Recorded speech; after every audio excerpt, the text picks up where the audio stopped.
Hello દોસ્તો, જય શ્રી કૃષ્ણ. જો ખેડૂ હશે એમાં કાઠિયાવાડી ખેડૂ એમણે તો ગુવારનો છોડ અને ગુવારના બી પણ જોયા જ હશે.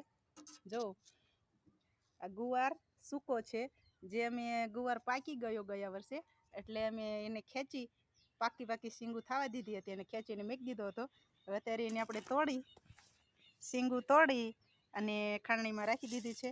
પછી આપણે આને ખાંડશું ને એટલે અંદરથી જો આવા બી નીકળશે.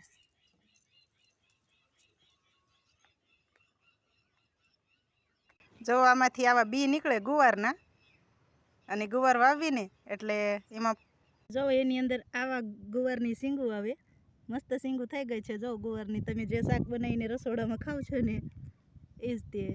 ઉનાળાના હિસાબે તમે જુઓ, એક વેત કરતાં પણ નાનો છોડ છે, એક વેતમાં આવડો નાનો છોડ છે, અને તો એમાં શીંગું આવી ગઈ છે. તો તમને ગુવારનું શાક ભાવતું હોય તો કહેજો પાછા.